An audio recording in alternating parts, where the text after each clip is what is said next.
Over 1 million people search for castor oil every month, and social media is calling it nature's Botox. Some women swear it erased their wrinkles. Others say it did absolutely nothing. So who's right?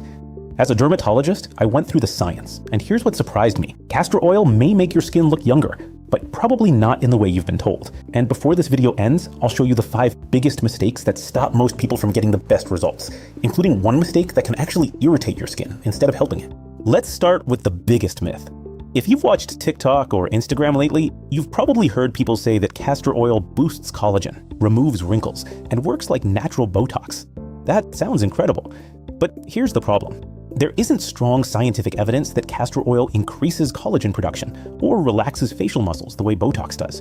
So why are thousands of women posting dramatic before and after photos? The answer is actually much more interesting. Castor oil is incredibly rich in fatty acids, especially ricinoleic acid. These fatty acids form a protective barrier over the skin that slows down water loss. When your skin holds onto more moisture, fine lines often look softer, the surface looks smoother, and the skin reflects light better. In other words, your wrinkles haven't disappeared, but your skin can temporarily look healthier and more youthful. And that brings us to the first mistake: expecting castor oil to replace proven anti-aging ingredients. If you're using castor oil instead of sunscreen, retinoids, or a well-formulated moisturizer, you're expecting it to do something it simply hasn't been shown to do.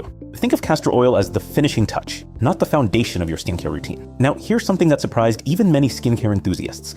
Because castor oil is so thick, most people assume it automatically clogs pores. Surprisingly, that's not necessarily true. Although everyone's skin is different, castor oil actually has a relatively low comedogenic rating, and many people tolerate it quite well, but that doesn't mean it's right for everyone. If you already have oily or acne-prone skin, applying a thick layer every night can still leave your skin feeling heavy and may contribute to breakouts in some individuals, which leads to mistake number 2, using far too much. More isn't better. You don't need your face dripping in oil. Just 2 or 3 drops warmed between your fingertips are often enough for your entire face. Your pillow shouldn't be absorbing more product than your skin. Now, here's where almost everyone gets it wrong. Many people apply castor oil to dry skin. That feels logical, but it's actually not the best way to use it. Remember, castor oil is an occlusive. Its job is to help seal moisture into the skin, not create moisture by itself. If your skin is completely dry before you apply it, there's much less water to lock in. Instead, try applying it as the last step after your moisturizer, or onto slightly damp skin. That simple change can make a noticeable difference in how hydrated your skin feels the next morning. Now, let's talk about the trends that's everywhere online. Castor oil for eyelashes. You've probably seen videos claiming it makes lashes dramatically longer. Here's what the evidence actually says. There isn't strong clinical evidence that castor oil directly stimulates eyelash growth. However, healthier, conditioned lashes may appear shinier, thicker, and break less easily, which is probably why so many people feel they're seeing improvement. Using poor quality castor oil. Not all bottles are the same.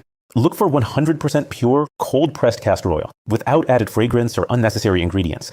Fragrances and additives are much more likely to cause irritation than the castor oil itself. And finally, the biggest mistake I see: applying it around the eyes without thinking.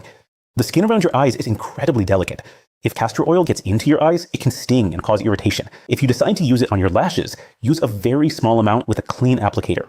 Avoid getting it into the eye itself, and stop immediately if you develop redness, itching, or swelling. So, is castor oil worth using?